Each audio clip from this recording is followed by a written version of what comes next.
Hey, Pulse Potties, I have good news. There are still a few tickets left for our Sydney book tour. Yes, Charlotte Blees, the author of Dr. Bot, is visiting from Sweden. She's in Australia for a brief time to launch her book. So if you'd like the opportunity to be at Charlotte's book launch in Sydney, join us at Glebe Books in Glebe on Tuesday, the 3rd of March. You can get your tickets online and I'll put a link in the show notes. And in Melbourne, the book launch is the following week, Tuesday, the 10th of March at Mary Martin Bookshop in Southbank. So get your tickets. Charlotte and I really look forward to seeing you there. Hello and welcome to Pulse Amplify, where we sit down with the leaders and changemakers shaping the future of health. Proudly brought to you by Pulse IT News. I'm your host, Louise Shaper. And I'm your other host, George Margelis. Our guest today is Jordi Piera Jiménez, one of Europe's most thoughtful and quietly influential leaders in digital health transformation. Now, many of you will know Jordi from his role as Director of Digital Health Strategy at the Catalan Health Service, where he has spent years helping shape the digital foundations of one of Europe's most advanced public health systems. Now, under Jordi's leadership, Catalonia has become internationally recognised for its work in interoperability, digital infrastructure, data strategy, and the practical implementations of technology at system scale. But what I admire most about Jordi is that he focuses on foundations, not hype. He's consistently argued that public health systems deserve world-class technology, but they need to be built properly, ethically, and for the long term.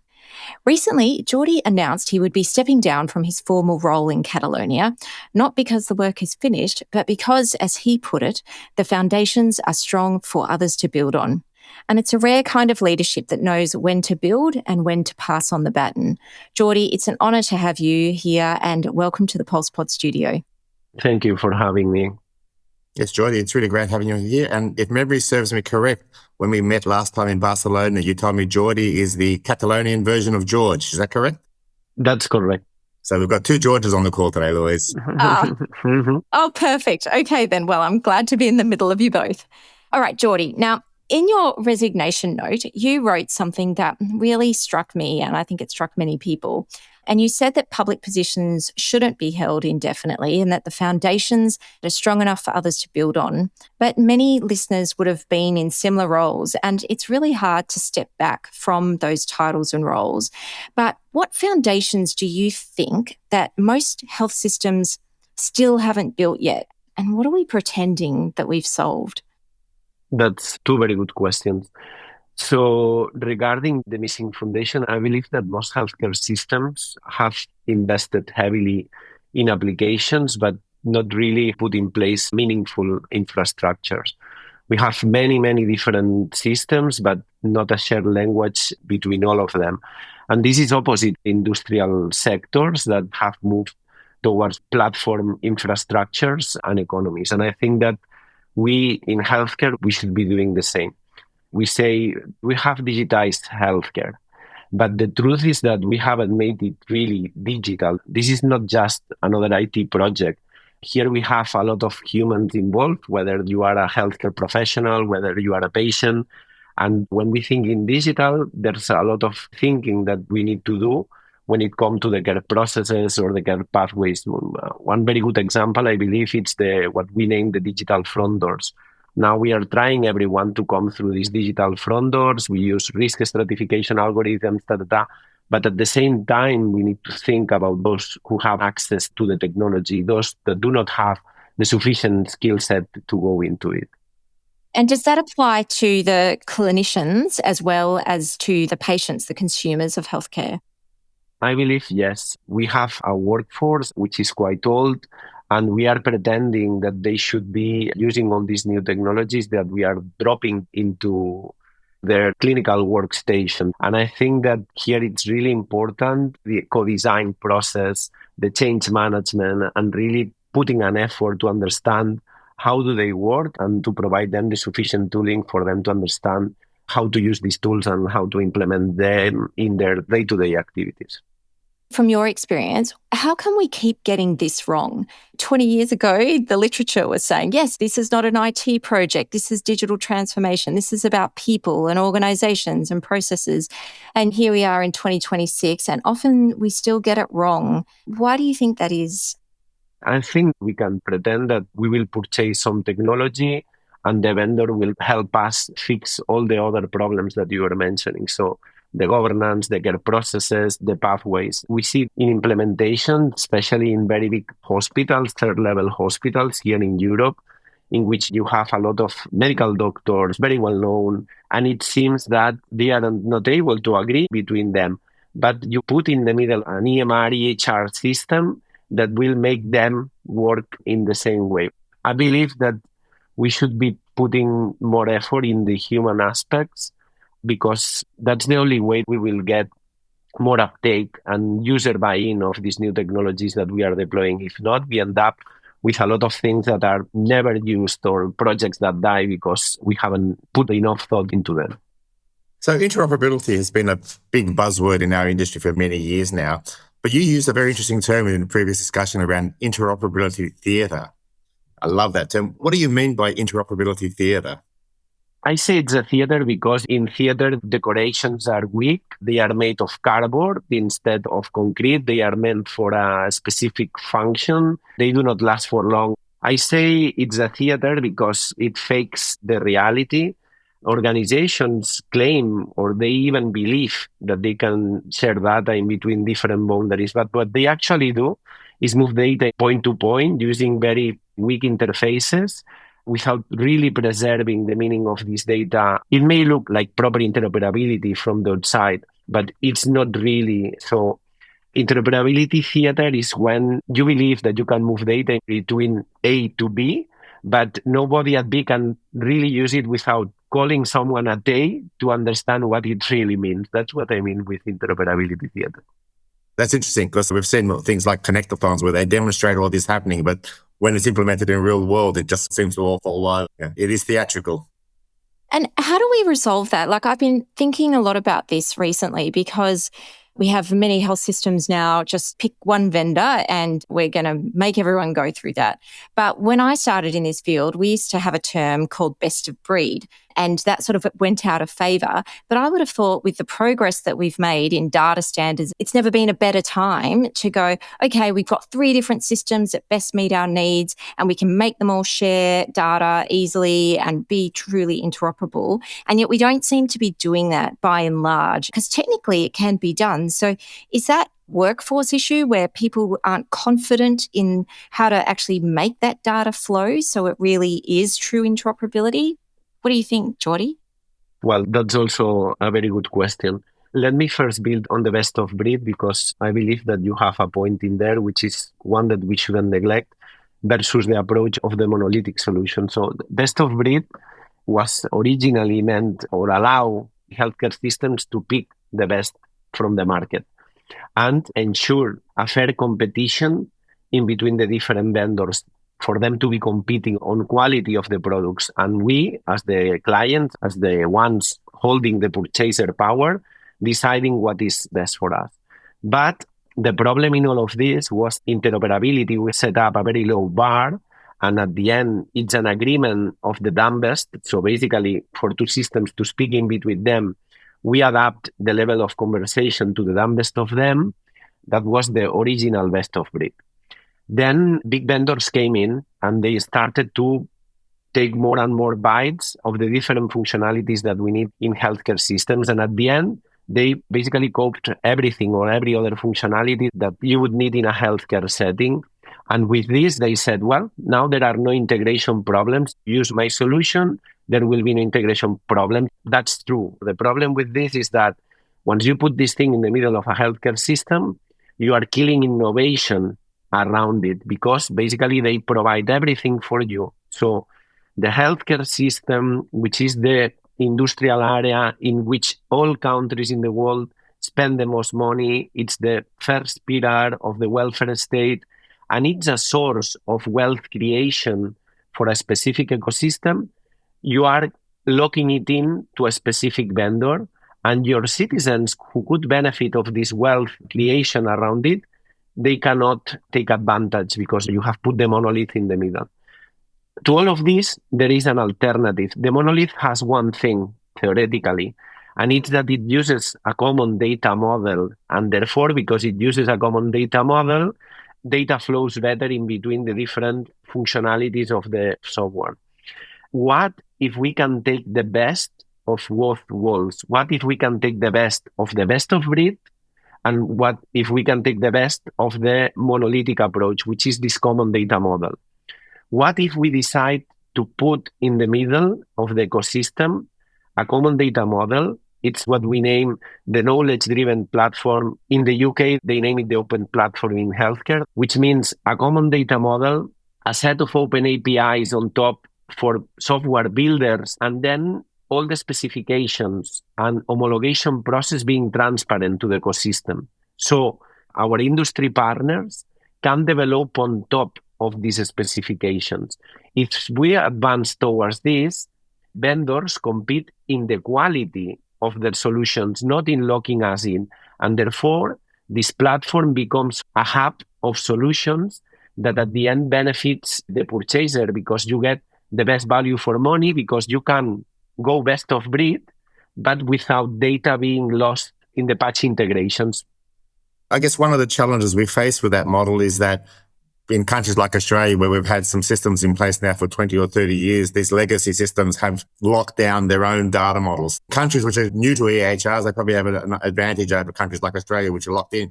Can those legacy systems be retrofitted into this open model? Yeah, I mean, you are not alone in this. I would say that almost everywhere that you go, you will find these legacy systems. This is also the case of Catalonia, and I will tell you a very scary number. In Catalonia, only in the hospital care setting, we have 28 different EMR products that are legacy, which doesn't mean installations. So 28 times many installations. So yes, it's possible. It's not ideal because each of these different systems have decided to store clinical knowledge and its representation within the technical landscape in a different manner. Here, the question is to advance towards common information models.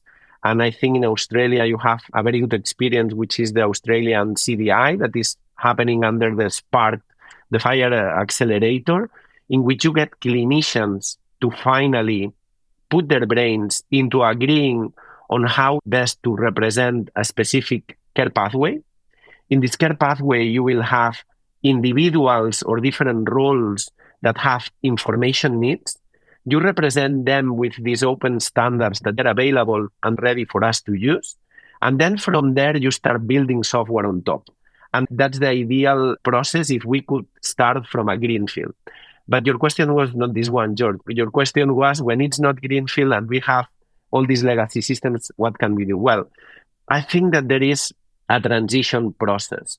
So basically, one information model is the ideal one.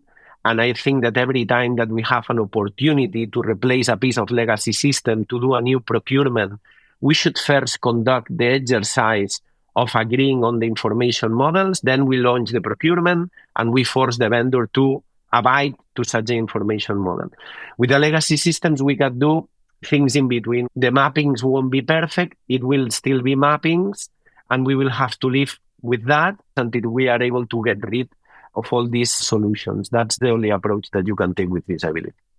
Well, time for a quick break. And when we return, we're going to be talking with Jordi about structured data as the foundation required for artificial intelligence. And we discuss whether we are at risk of scaling intelligence on top of the chaos of messy data. And if I'm a healthcare executive or government and I want to ensure that my organization is a responsible AI-ready health system, what do I need to do right now? We can't do a podcast, apparently, Jordi, without talking about AI. But I think that AI is really related to what you were just saying. We know there's enormous excitement. There's also a lot of hype around LLMs in healthcare. But without these open standards, common data models, and making sure that we're building our AI on structured data foundations, we're just wasting our time. Do you think we're at risk of scaling intelligence on top of the chaos of messy data? And if we do that, will we get the results that we're after? Because it's not just cleaning up the data for our current use, but to think about how we might want to use that data in the future.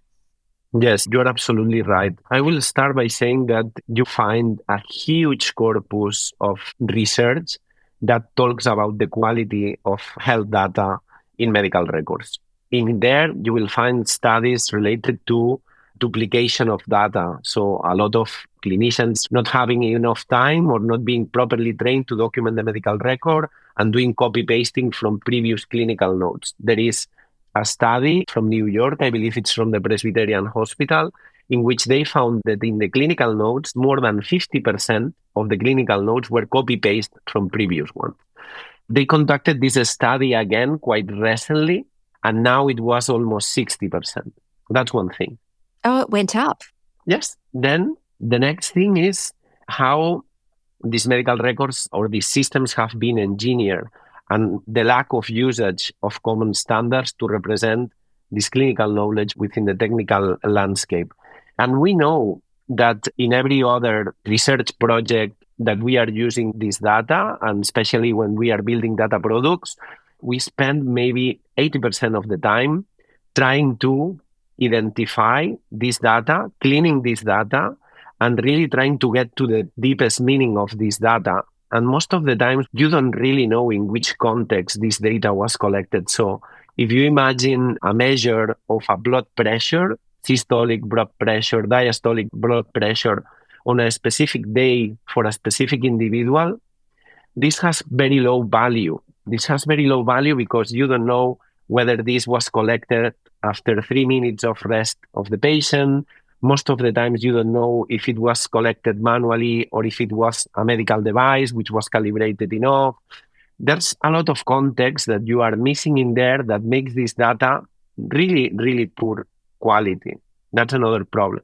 Another problem is the user experience and the user interfaces that we haven't devoted much into them.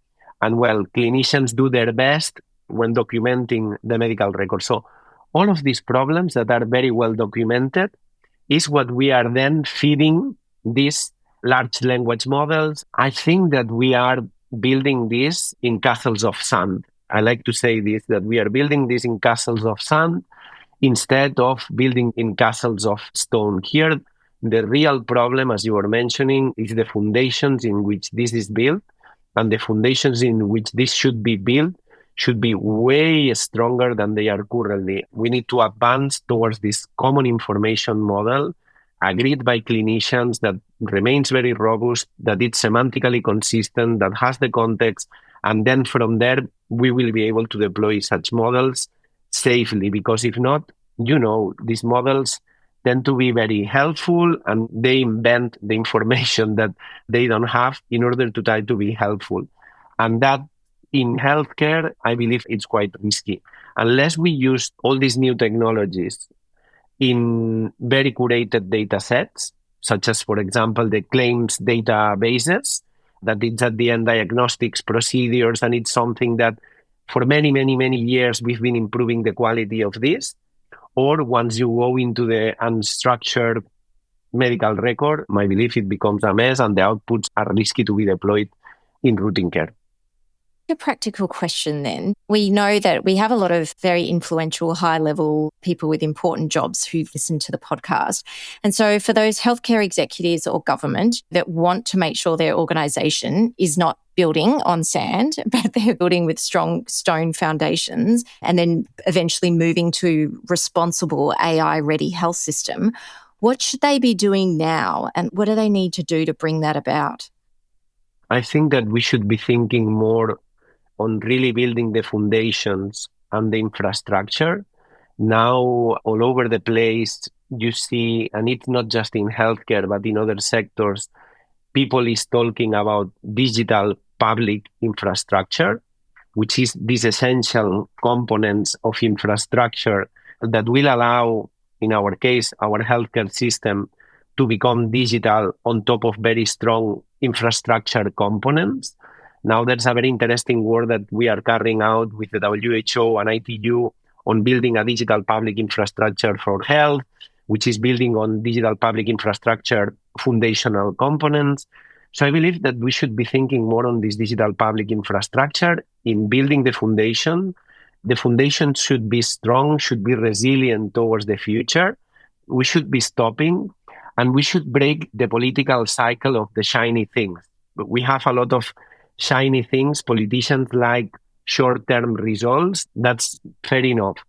We should be able to find a way to have these quick wins or to continuously be adding value, but at the same time to be replacing these foundations for something that is more robust and resilient towards the future. So infrastructure,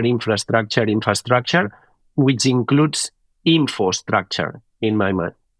That's a really interesting point. And this concept of public infrastructure, obviously here in Europe, you see a lot of discussions around that. In other parts of the world where there's much more commercial models, we see that challenge. But you touched on one of my pet peeves, and I just wanted to explore that a bit further. You talked about clinician documentation. And one of the things I've been arguing for many years is that clinicians aren't really taught to document in electronic systems. We're taught to document when we're at medical school on how to provide a report to a senior doctor as part of our examination process.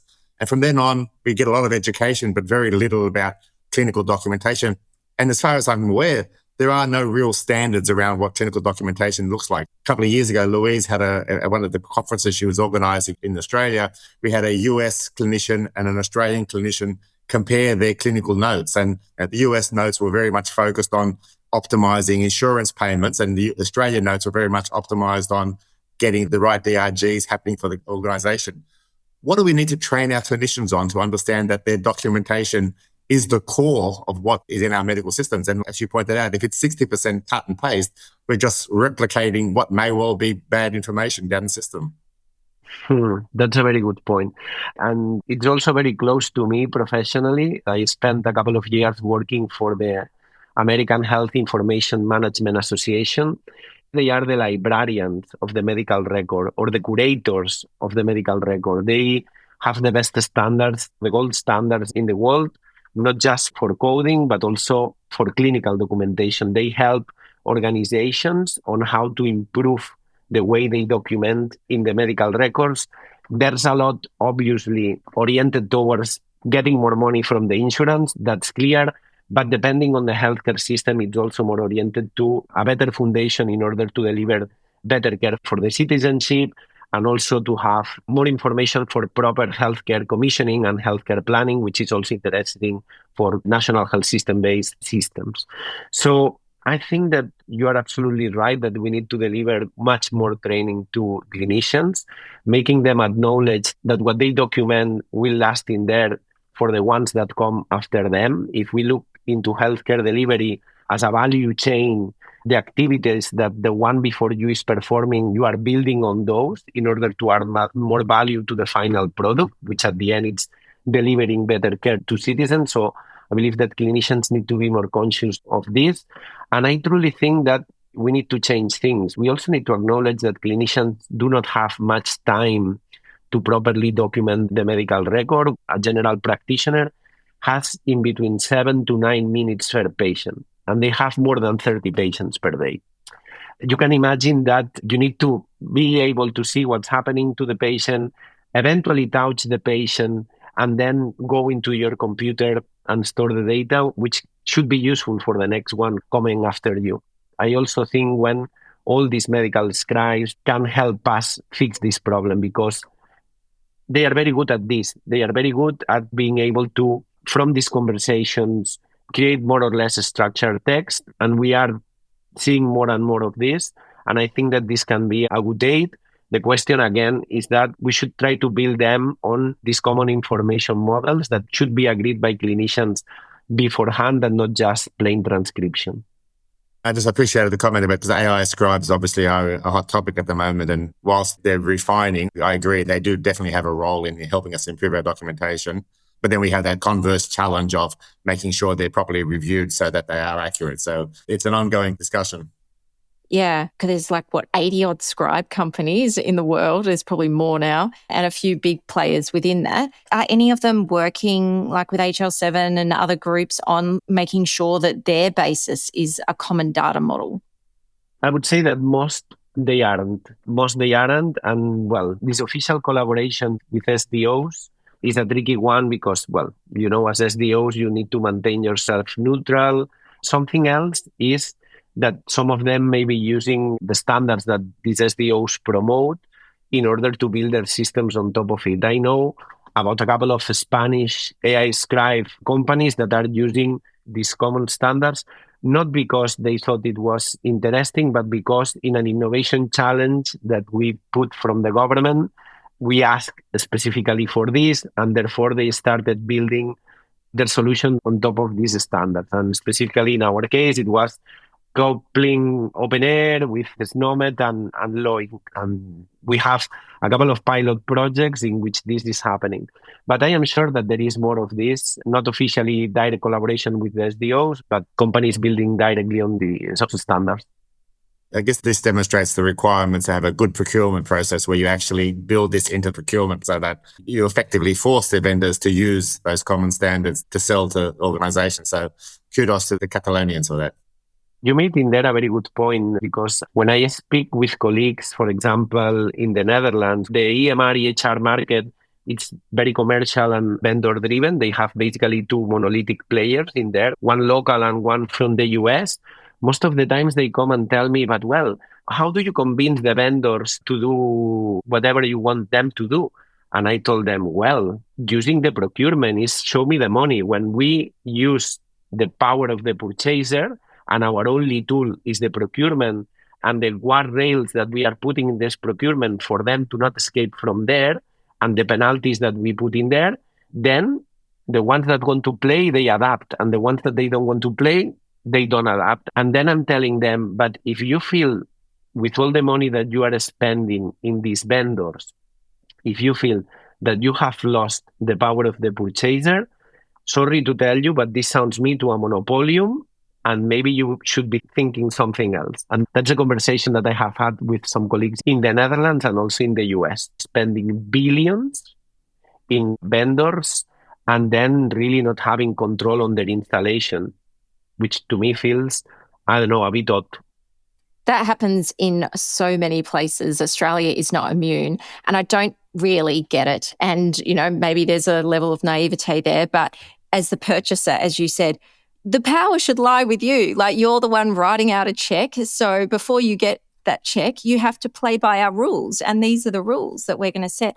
And it's a really good thing for all the startups who are listening to get involved. Just like when the UK decided they needed to regulate Scribe, there was only 2 Scribe companies from memory that had done everything they needed to be. So then they got a huge market share out of that while everyone else was in catch-up mode. So we want to encourage startups to work with health systems and governments to make sure that those standards are embedded in their products early on, which is a smart commercial decision. Just a small reflection on this, a small congress that we have in Barcelona, which is named Health Revolution Congress. In there, with our government agency for economic promotion, we normally have these challenges. So every year we take the chance, because it's a place where you find the startups and the purchaser meets with the startup, to put in place such challenges, which at the end helps them to see where are we going, so they are prepared in advance for what will be required when the official procurement is launched. I love it. Jordi, so you've just handed over a strategy that you helped build. Catalonia has been progressing along this path for many years and is seen as an exemplar. 10 years from now, what do you feel like the public digital health infrastructure where you are in Catalonia will look like, technologically, ethically, structurally? Do you think the evolution will continue? There'll be an evolution going forward? I will put people first. I hope that people can move in between any care setting seamlessly, that medical record data follows them wherever they are, that digital consent is embedded in whatever they do. I would think about multidisciplinary teams of professionals that act on solving the specific challenges that this individual has, without playing a ping pong match in between them. Because now the feeling is that we are playing ping pong with our patients. We need to move to something which is more seamless and easy for everyone to understand. The next thing is ethically speaking. I think that citizens need to have true and genuine agency over their health data. And I think that we need transparent with them and they need to know what's happening with their data. So now we have this opt-in by default for the primary use of data. For the secondary use of data, we continue to use it and we have mechanisms that allow the systematic use of it. But I think that we need to be more proactive in returning them what has been done with their data and the results of this in a way that they can understand. I'm not saying that we should be sending them all the clinical papers, which we can also add them as links, all the papers, scientific papers that have been produced thanks to their data and how science has advanced. But why not providing them something that can be digested in a language that they will understand to see the benefits of them somehow donating their data to science? And the last thing is this idea of digital public infrastructure meant for the public good is established, it can work, and that we really have all these providers competing on the quality of their solutions, that we have around it what I would name a platform economy in which there's a competition and wealth creation around this that at the end retrofits and also benefits the healthcare system in terms of quality outcomes, sustainability, job opportunities, and wealth creation. We need to prove that this can be something, and I hope to see it done in the next 10 years. In Greece, we have a saying, from your mouth to God's ears, but in this case, it may well be the health minister's ears that we need to go to. But I think those sort of things are really critical and very important for Australia. Jordi, thank you so much for spending some time with us today on the pod. Our listeners will be thrilled that you were able to squeeze in some time to join us. Of course, I'm sure you have had a million job offers, so you must have a very busy inbox. The vision that you have is something that is shared by so many in our community, but the ability to turn that vision into the reality for clinicians, for us as consumers, that takes a community. And, you've already done so much to bring that community together and to help solve some of these problems and work towards a better health system. And I'm sure the next role that you will take on will do similar. So again, thank you for joining us in the studio today. Thank you for your kind words, and it's also been my pleasure to be with you both this evening for you. Thank you. And if any of those job offers bring you down under, we look forward to seeing you in person in Australia soon. It would be fantastic. We will have a chat over a bottle of sangria in Barcelona about that. Let's do that. Well, that is a wrap on another episode. So thank you so much for listening to Pulse, brought to you by Pulse IT News. Pulse is produced by Ivan Jurek of Octopod Productions. Thanks to Emily Mara for all her support. Big thanks to everyone for listening. You guys know what to do. If you haven't subscribed or followed or rate us, please do so wherever you get your podcasts. And visit pulseit.news to catch up on all the news from Australia, New Zealand, Ireland and beyond. Send any feedback or topic suggestions to pulsepod@pulseit.news. We always love to hear from you guys. Have a great day.